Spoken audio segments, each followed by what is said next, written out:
Welcome to the Sell My Business podcast. I'm your host, Jeffrey Feldberg. Are you thinking about an exit or liquidity event? This podcast is designed to help you increase the value of your business and at the same time give you the certainty to capture the maximum value in your liquidity event. At the heart of the Deep Wealth experience is the 9-step roadmap of preparation.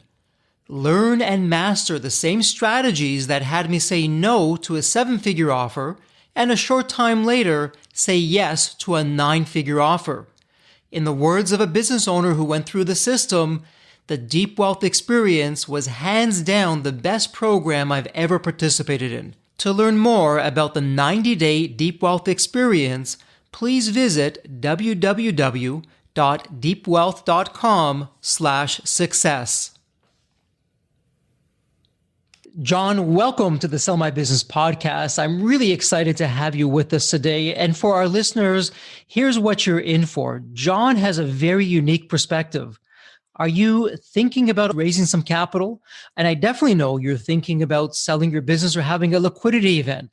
When you want to win, it's really important that you know what the person across the table is thinking about and what they go through and what their challenges and opportunities are.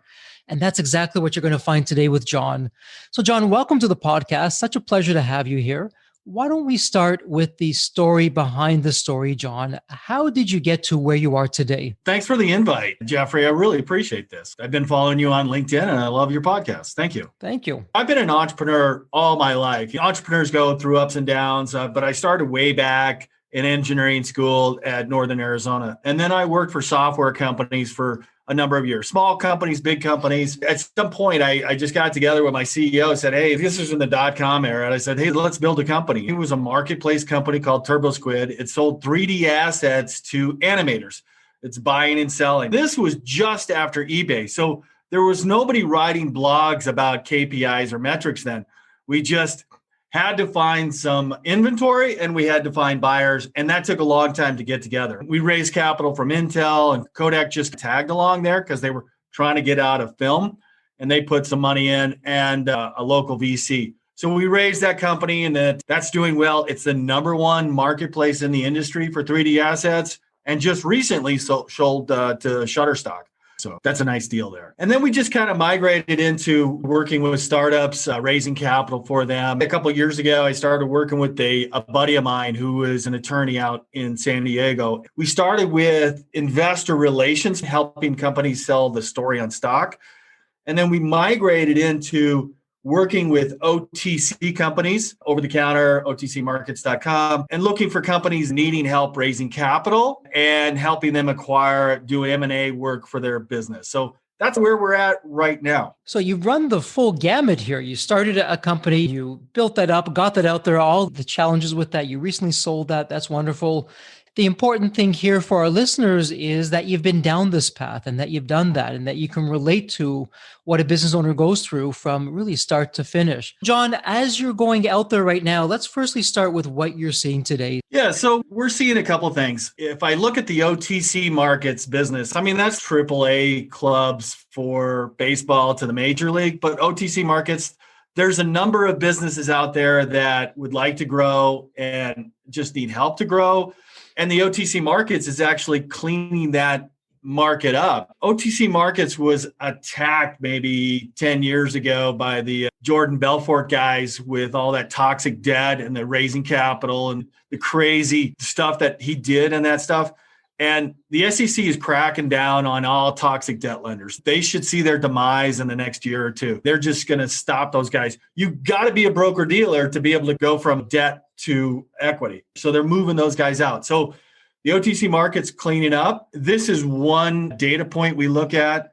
The second part is there's a ton of dry capital out there. So much of it willing to invest. As the family offices, the SBA, they're all trying to get the money out there and get it to work because where they have it now, it's not making any money on top of their money. So that's two things. And the third thing is doing Reg A's, crowdfunding. Crowdfunding, allowing people to sell your product, your equity to the general public and general solicitation.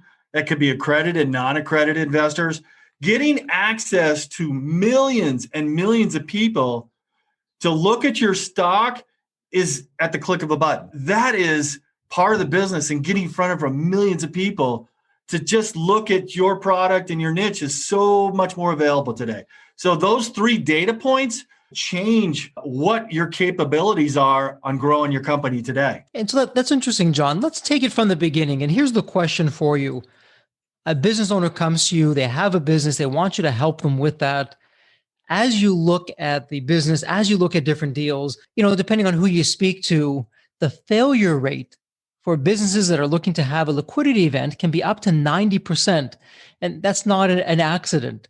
So I'm wondering, Jon, from your vantage point, when you're analyzing these businesses, where do most business owners get it wrong in terms of why it's not going to work for their company, and what can they do about that? That's a good question, because we're not going to do a Reg A anymore for a private company. We think it's dead money, meaning there's no possible chance. Where does the investor get his ROI on the business? He's got to be purchased, has a call or put option, or they go public. So if you're not going to do any of those 3, then why would an investor invest in you unless it's just hey, I think it's cool, here's $500, or here's $1,000 or $10,000.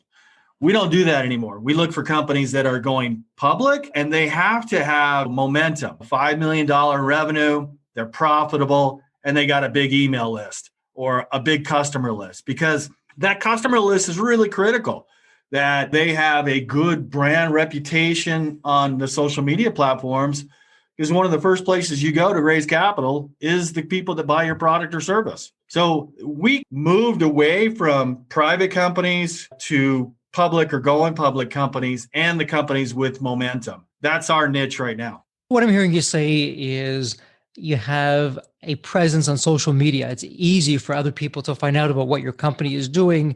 You have some decent revenues and profits, I'm assuming, along the way that go with that. And you also have a terrific customer list. What else are you seeing, Jon, on either side? The business owner not being prepared, because that's our specialty at Deep Wealth, is preparing business owners for some kind of liquidity event, and what you need to do with our 9-step roadmap to make sure that you're prepared. Or where are you seeing on the flip side that they're just hitting it out of the park? Maybe you can share some examples for our audience of what not to do, and on the flip side, what they should absolutely be doing. That's a really good question, because a lot of people that own businesses want to have some liquidity. They want to get some cash out, or the investors want out, or they got a minority owner or something right there. But if you're going to go public on OTC markets, or you qualify for NASDAQ or any of the listings, the CEO has to be a charismatic, attractive character. I'm going to give you an example. Tesla is a manifestation of Elon Musk. So if the CEO is introvert, doesn't want to do any videos, doesn't want to post, doesn't want to get on LinkedIn or all the other social medias, whatever social media channel is appropriate for him, it's going to be a very difficult time to tell that story. And we say, look, you look at every movie today, and the most successful movies follow a template. That's the hero's journey. And if you're not willing to share that hero's journey on social media to everybody out there, it's going to be very difficult for people to follow your story and want to invest you, because they got to know who you are. They got to like you. They got to trust you before they're going to invest in you. It's back to that attractive character that people follow, people they like, trust, and know. People love Elon. He's out there. He tweets all the time. He does interviews. He's out there all the time. And sometimes he's out there doing weird stuff like selling flamethrowers or tunnels. When he's behind there and says, look, I'm going to write my comp plan based upon the value or the equity of my stock. And if I increase that stock, I win. But I don't win if I don't do that. And so the CEO's got to be out there. The manifestation of his company has to be a direct reflection of that CEO. And for our listeners, what's really interesting here, and I don't care if you're thinking about going public, if you're thinking about just having a more traditional liquidity event and having an investor come in and buy you outright, whatever it is, what's interesting, Jon, are 2 things. Number 1, at Deep Wealth, our step number 2, we call it X factors that insanely increase the value of your business or your enterprise value. And one X factor that's often overlooked is your management team. So for starters, your business better be running without you. So in John's case, John brings up a really good point. If you think you're going to be a public company, well, you need to have a management team and a CEO in this case who has that kind of personality, who's a magnet for media and can get that kind of attention your way. And if it's going to be a different kind of outlet, well, you have the opportunity to prepare and you can choose the kind of management team and who's on the team to do that. But John, the second thing that you mentioned, and I think it's so crucial for any kind of liquidity event, whether you're going public, whether you're going to be purchased by private equity or a strategic buyer, or anything in between. And that's step number 3 of our 9-step roadmap, your future buyer. What's your story? Why you? Why should someone take their hard-earned money and put it and invest it into your company over all the other choices that are there? John, let's talk about the narrative or the story. What would be the elements of a narrative in your experience that work really well to get the kind of attention and traction that wins the day? There's a number of stories you can tell, but the one we always start off with is the hero's journey. And if you don't know what the hero's journey is, go read Joseph Campbell's book, Hero with a Thousand Faces. And basically, George Lucas used his book to redo Star Wars. And that's the basis of how Star Wars became so successful. And you look at any movie template today, it's based upon the hero's journey, where you got a character that lost, not going anywhere. He meets somebody that becomes his Obi-Wan Kenobi. He goes through this process of learning. He fails. He meets his enemy. And then he, finds a solution way through, and he's forever changed. And he builds his business and helps customers. So we always look for that and tell that story in what you're trying to do. Because the other side, if you're watching the movie and you don't follow some kind of template, or your business story doesn't follow some kind of template, it's disjointed and it's out of place. And investors just don't follow it as easily.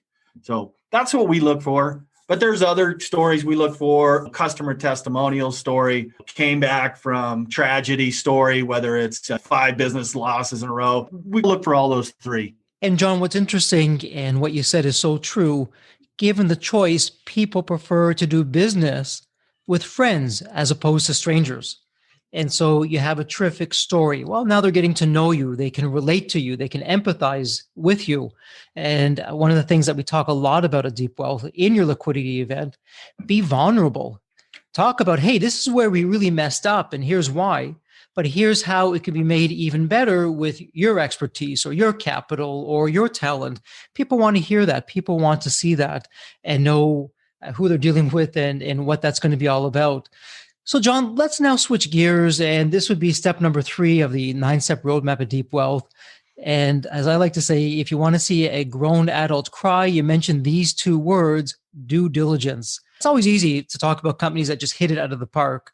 Let's talk about, though, the flip side of that. What have you seen, John, where companies have just fallen down because they didn't do enough due diligence on themselves before looking to have, in your case, go public in their liquidity event? I got a partner, and my partner runs a 8-figure business in the dating space. He's a kind of a lower end of the Match.com, and he does courses. He's got a marketplace, does everything. I found a business that was a clubhouse for dating. It had 8 million downloads. We got into the due diligence of it. First of all, my partner loved it, and we looked at it and goes, oh, 8 million downloads. That's great. Oh, it's in the dating space. That's great. And it's Clubhouse because that's the craze right now. Everything looked good. So it's the due diligence. 2 things. He's losing a ton of cash, like $60,000 a month, and he's only making about $5,000. He tried to monetize it and lost thousands of users. He probably has down to maybe 3,500 people that actually want it.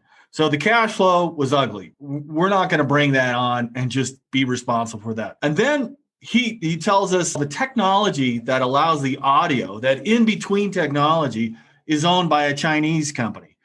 And Clubhouse pays for that too. They pay $2 to $5 million a month for this technology.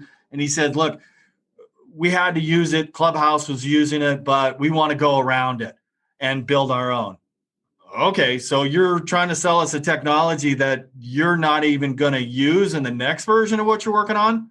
So that's the second thing. The third thing is, then he tells us we're going to be running out of cash by the end of the month, probably. And we haven't told our investors. And I go, you haven't told your investors that you're running out of cash. Look, I said, you should have told your investors, you keep them updated about what's happening, and they could have helped you. They could have said, hey, either this, we need to pivot, or we need to find a bigger player or something. This is going to look ugly. So we ended up passing on that deal, even though initially, all of the information looked great, exactly what he was looking for. So due diligence killed it. And just what a horror story, step after step after step of what you're sharing, of what not to do. Jon, let's flip that for a moment. And if you look back at your success stories with businesses that you've either taken public or possibly acquired along the way, what worked for you as a buyer in terms of the due diligence and the preparation ahead of time that those companies did, so that our listeners can say, oh, okay, if Jon is saying that this worked for him as a acquirer, let me build that into my best practices to do the same thing. So what would be some tips or strategies that you can suggest?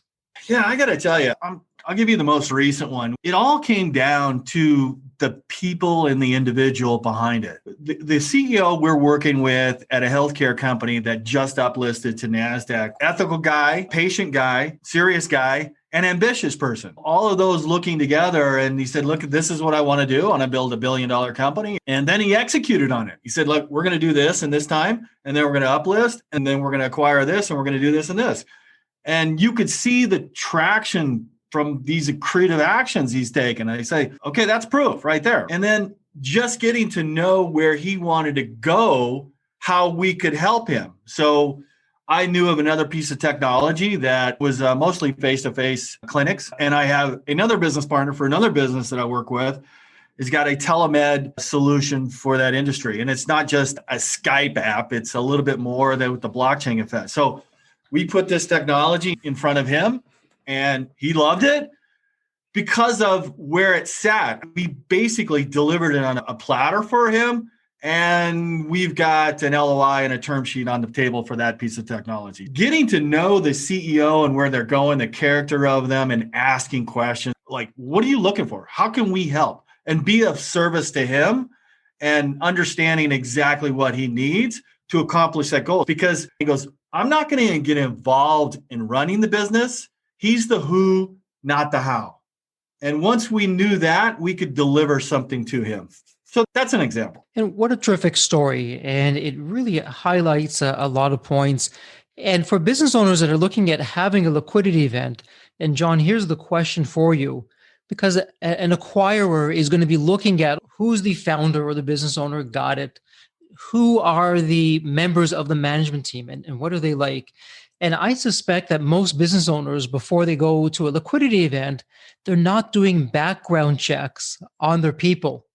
And one of the things that you're doing in due diligence on the financial side, you're finding those skeletons in the closet. But what about on your executive leadership side? What are the backgrounds of the people? Are the skeletons in the closet there that you don't know that you need to know about? And Jon, I would love to hear your thoughts or any stories on how a potential deal may have blown up because nobody did background checks on the management team, and some interesting facts came up during your diligence. Yeah, working on a deal where the CEO was the Wall Street guy and didn't have any background information. You could type his name in, you look for search for him, and there's not a lot of information about him. He's either an introvert or he's in the mob and doesn't want people to know who he is, right? Change his name or something. So you have to look at that, both backgrounds. And we dug into his background a lot more and found out he's just more of an introvert guy, just put systems in place and people underneath him in place to be able to do it. He wasn't the other guy, which was just humorous, but you have to look at both sides, because if you don't know, you're going to have to guess both ways. And so for our listeners out there, the takeaway is transparency. And I've said it before, I'll say it again. The currency in mergers and acquisitions isn't money, it's trust. So in Jon's case, you need to earn the trust of Jon. You say what you do what you say, you demonstrate that all the way throughout the liquidity event. And now you have a raving fan in terms of your future buyer or acquirer. So Jon, let's circle back. Let's talk about another X factor. I would love your thoughts on this and to share some insights with our listeners. Culture is such an important part for a business. Money can buy a lot of things. With money, you can copy technology of the competition. You can take other people away from the competition to come to you, and your competition can do that to you. But money can't copy someone else's culture. So I'm curious, as someone who's on the other side of the table, when you're looking at companies in terms of, do I take them on? Am I going to help them? And I'm going to get them across the finish line for their liquidity event? How do you view culture, and what kind of role does culture play in your thought process? Yeah, and I'm not referring to culture when I speak of it. It's like joining a company and being on the org chart. I'm just talking about doing deals with people that are in the network that we need to know, whether it's the capital or the services or IP or whatever it is. An example of this is I got a guy on the phone the other day and just had a conversation with him. He has some capital and some great sources, but he was a taker. He was just like, he disparaged the guy that I am in a mastermind with. And I said, why would you do that? I am in a mastermind with this guy. I follow this guy and I've done deals with this guy. Why would you disparage him? It's a really clear indication that you and I aren't going to be doing business together. And I'm 59. I'm too old for that stuff. It's just not money. It's people you want to work with and like working with and enjoy and have fun working with. We do business with people, not with companies. And who you are, what you do, and what you say or what you don't say can make a difference. Jon, why don't you walk our listeners through this? So a business owner decides, yes, for my liquidity event, I want to go public. What would be the advantages that you're seeing of going public, and contrast that to what we were speaking about earlier of the more traditional route, where you're going to have perhaps a strategic company come in and buy you, or you're going to have a financial come in, or perhaps private equity? Why would somebody go public? When does that make sense for what you're doing? The big criteria we look for in an individual is if they want to go public. A lot of people do it for ego reasons. And, I had a guy I did a little bit of work with a while ago, and he had a goal of saying, hey, I want to go public. I've done it on OTC, I've done it on NASDAQ, and I've done it on New York Stock Exchange. I like doing that. So somebody that wants to go public and doesn't mind being in front and center, telling their story, sharing, being vulnerable, their ups, their downs, their successes, their failures. We kind of look for that area there, but usually the case is that the CEO has other investors involved, or they have employees that have been with them for a while and they love their employees and they want their employees to have liquidity, not just a paycheck, but an ability to sell their stock if they want to go on vacation, their daughter has some kind of school, or whatever the reason. They give them an option to say, hey, you can sell your shares if you want to. It's $5 a share now, but it hit 25 because we do this. Fine. They want that liquidity. But it also, the CEO is ambitious. They want to raise capital from investors, especially with the Reg A, and they see a bigger future. They're maybe at a $5 million company or 10 or 15, and they want to be a $50 million company. They've been working with one of their suppliers or vendor in their ecosystem and said, look, I'd like to buy that company and become that $50 or $100 million company. And Jon, for the benefit of our listeners who may not be familiar with your world, when you talk about Reg A, what does that mean for someone listening in? What's a Reg A? I'm sure some of our listeners are saying, okay, yeah, I've heard about a liquidity event. I've heard about going public, but you mentioned Reg A. What is that for our listeners? Yeah, that's a crowdfunding. It was based upon the Crowdfunding Jobs Act about 4 or 5 years ago in the under Obama administration. But a Reg A Tier 2 is you could do larger raises up to $75 million. You could take them public essentially and sell to accredited and non-accredited investors. So it's a nice vehicle where you can raise capital. We mostly deal with publicly traded companies. And the option is with a Reg A is you could sell directly from your website. They say if you had a website and you could have an invest now button right at the top, and when somebody comes in, like a family office or retail investor or somebody purchase from you, that working capital goes right into your business. They could also buy in the open market, but that money doesn't go to your bank account. A Reg A goes to your bank account and you could use it for anything. Inventory, acquiring a company, hiring people, all of that. We like that because, again, back to the social media. If people love your product, you're doing great things, you got a big list and you got a good social media presence out there, you can get people to invest. People are investing millions of dollars in these crowdfunding platforms, even the Indiegogos and Kickstarter platforms where it's basically a donation. It's so easy to get in front of people today with that social media. It's incredible what social media and the internet has done. Now, I would imagine that our listeners are asking themselves, okay, if I go public, what does that mean for me as a business? How do I have to change? Because I'm sure there's all kinds of regulations that would govern what I can and can't do. So what would be different, Jon, for a public company versus a private company? Yeah. And let's just talk about the OTC markets. You got to meet compliance with the SEC and FINRA. There's a lot of what you can say and can't say, but you can look that up on the SEC markets. If you went public on, let's say, the OTC markets, it's not very expensive in the big picture. Let's say you need an SEC attorney and spending $55,000 on the Reg A Tier 2. You need PCOAB audits from an accountant, CPA, and that could be anywhere from $40,000 to $50,000. If you started listing on the OTC markets, the admin fee is $2,500 and maybe it's like $12,000 a month. But one of the most important parts is marketing. That's investor relations and telling your story and having people focused, getting brand awareness for your equity, your stock. Your product is your company and what you're doing, and you're that manifestation of that company. So you got to keep access to that. So you're going to spend like an IR anywhere from 15 to 25K a month. If you're moving up to NASDAQ, where $4 a share, there's minimum enterprise level requirements of what your value of your business is worth, your assets, and staying public is usually pretty expensive, anywhere from $200,000 to $500,000 a year. You need some momentum with your business, $5 million or more, profitable, creative actions happening all the time, because you can't make up stuff. You got to be true. If you're going to acquire a company, you can turn that 8K into a press release, and that gets noticed by investors. But you have to keep that up. Hiring, profits, quarterly reports, all of that information, that's a lot different than staying private. Some people like that. Some people don't. And it sounds like, Jon, between, let's say, an OTC or an over-the-counter and then to something like the NASDAQ, where does an OTC stop? So what dollar value would an OTC cover from 1 penny up until what dollar amount? Yeah, if you're over $4 a share and you have $5 in assets, you're qualified for NASDAQ. You have to be ready to do that, meaning you're seeing major organic growth or you're seeing growth with M&A, and you're going into the investment bank world and institution investors. So it's going to be more expensive, but you have more eyeballs with the NASDAQ world. A lot of companies that stay on the OTC market that are doing $25 to $50 million because the yearly admin fees are a lot less than it would be at the NASDAQ.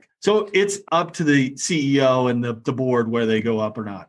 And what's interesting, and I'm wondering if this is exclusive to the OTC market or not, when you talked about the Reg A, and this is where someone can come in and buy shares in the company, but pay the company directly. So there's no middle person. It's going directly to the business. Is that something exclusive to the OTC, or would that be in other public markets? The Reg A has not gained foothold in NASDAQ because the Reg A bypassed the investment, that traditional route. So it's not really gaining a foothold in the NASDAQ, New York Stock Exchange market. Fair enough. And so let's circle back now. Let's talk about what is often talked about with public companies, the word accretive. And this is where, because you're public, where $1 doesn't equal $1, you can have that $1 turn into many dollars. Because I'm sure listeners are saying, wait a minute, if you're saying it's costing up to $500,000 a year, to pick a number, year over year to be public, why would I want to do that? What am I going to get as a public company that I can't get as a private company? Yeah, so the public company, it's all about the liquidity. There's a premium associated with the ability to buy a stock and sell it the next day. That could be 20 to 30% more value to your company having that liquidity. If you look at GameStop, where it was $5, $15 a share, and then the story got out on the Reddit channels and it went up to $25 a share. But that's liquidity. So somebody got in, somebody got out. Some of our funds that come in after you're public and you have trading volume are transactional funds, meaning they'll buy into the Reg A at the share price that you set for your company. And then if the IR team is doing the job right and your stock goes up to $4, they're probably selling out. So it's interesting. It's a whole different ecosystem compared to keeping a company private and having a more traditional kind of liquidity event. Jon, with your company, you're doing a few different things at once. So you're helping companies go public and taking care of all the details that go there. But I also know that you're out there and you're finding investors and putting together investor pools. So for business owners out there that are maybe thinking, gee, I didn't really realize that I could go public. I don't know how to do that, but somebody like Jon could help me. What does that mean, Jon, of working with someone like yourself, where you have both investors and you have the experience to take somebody public? What does that look like for me as a business owner? Yeah, it comes back down to, let's say if you want to go public, and then you can spend a year trying to figure out how to do yourself, the how to do it. When you're in this area, it's the who that you need to do it. So we're the who, and we have a deal team 6 in place, from an M&A attorney and SEC attorneys for your 1A, that's the tier 2. We have funds in place on the front end. That's if you need to do acquisitions. We have funds after you go public and you have trading volume. That's a private equity firm with the transactional. And we have CPAs that they're PCAOB compliant. They can do your audits to get you publicly traded. And then the marketing team, we help with that. So that's our deal team 6, and we come in and partner with you. So when we look at a company, we say, hey, look, we're driving along this big farm we see. We go up to the farmer, and we say, hey, we heard you have a 67 Corvette in your barn and it hasn't been touched in 50 years. We can do this and rehab it. And at the end of it, it's going to be worth $115,000 fair market value. And here's how we're going to help to get you there. And we'll take a piece of it. And they say yes or no. And for our listeners, here's what I want you to keep in mind. And this is what I love about the word liquidity event. Whether your liquidity event is going public, and Jon can help you do that, and he has a lot to say about that today. Whether it's going more of a traditional route, maybe it's raising capital, maybe it's taking some chips off the table, or maybe you just want a full exit. The one thing that they all have in common is you absolutely have to prepare. And when you're prepared and you go through the 9-step roadmap at Deep Wealth as an example, you go through that preparation and then you show up to Jon. Well, now you have your management team in place and you have the right CEO who can speak to the public markets and who's going to be a media magnet. You've done the background checks on your team. You have your narrative down. You have the hero's journey in terms of your story. When you've done all of those things, Jon, as someone who takes people out to market, maybe you can share with our audience why it's so much easier for you and why the enterprise value increases when a business owner takes the time, spends a little bit of money to get the preparation done in advance of working with you. We go back to the value or the premium on public companies. It's probably 20 to 30% more. Say you're doing $15 million and you want to purchase a company doing $10 million and really profitable. It's got a high multiple and they're asking a lot of money for it. Let's say a 15 multiple because it's a SaaS company. They're probably going to ask for cash for it. And that's something we can help with. But because you have a premium, because you're public and because you have liquidity, you use stock for currency. It's an incredible cachet when you're coming to a business and you can offer stock. You can offer a premium. Because usually you'll see these companies about $25 million a year in revenue. They'll have 100 million shares out. And you could use that as currency to purchase companies. And Jon, so true, when you're public, one of the advantages of being public, if you want to hire top talent, now you have some stock that you can offer that actually has a value today. Somebody doesn't have to wait a year or 5 years or 10 years.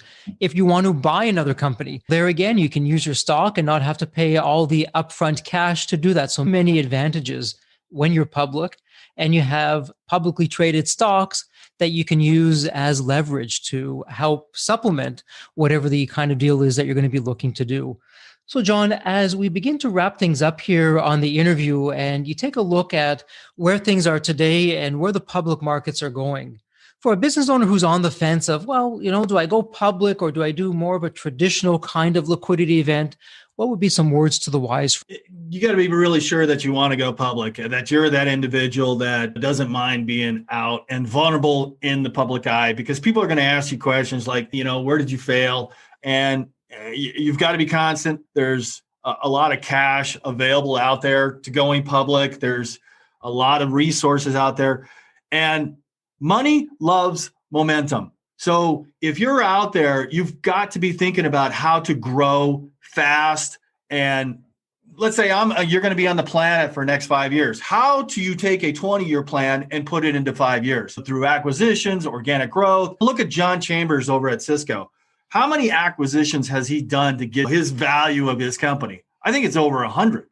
So that's how he grew. That's what we look for in a public company: momentum, profitability, making acquisitions, telling a story, and having fun at it. Yes, the F word, having fun. How often we tend to overlook that. And when you're having fun, the better off for everyone who's doing that. Yeah, you get so much better relationships if you set the attitude and the template for, look, this is what I want to do in the next 3 to 5 years, and I want to have fun doing it. And I can only work with people that I like, trust, and admire. Absolutely. Love it. Now, speaking of fun, I'm going to have a little bit of fun together with you, Jon, for the last question. And this is the question I like to ask every single guest on the Sell My Business podcast. So, Jon, think back to the movie Back to the Future. And in the movie, you have the DeLorean car, which can go back to any point in time. I want you to imagine it's tomorrow morning. You wake up, you look outside your window, lo and behold, it's the DeLorean car. The door is open, it's waiting for you to go into it. So you go into the DeLorean car, and Jon, you can go back to any point in your life. Maybe it's when you're a child or a teenager or a young adult, whatever, wherever. But you're going to go back in time and you're going to give yourself some life advice, words of wisdom, lessons learned, whatever you choose it to be. What are you telling your younger self? Drop the ego. Whatever that was, just drop it and serve others. I was in the Air Force for a while, and I do remember writing a paper before I left the service and went to college. And I wrote a paper, we're talking about 1977, and said, hey, I think computers, technology is going to be the future. Drop the ego and serve others. Ask how you can help others sooner rather than later. Instead, be a giver, not a taker. If I would have followed that advice and heard that advice and just incorporated it, but I'd probably be a lot further than I am. Yeah. Terrific life advice and words of wisdom. I love it. A life of service. Be a giver, not a taker. And so, Jon, the last question here for our audience that would like to find you online, where would be the best place someone can find you online? Yeah, just go to LinkedIn. I'm there. I do a lot of business there. I got a lot of connections. It's Jon, Jon Stoddard, Stoddard. Just look me up. Say, hey, you heard me on Jeffrey's podcast, and we'll connect.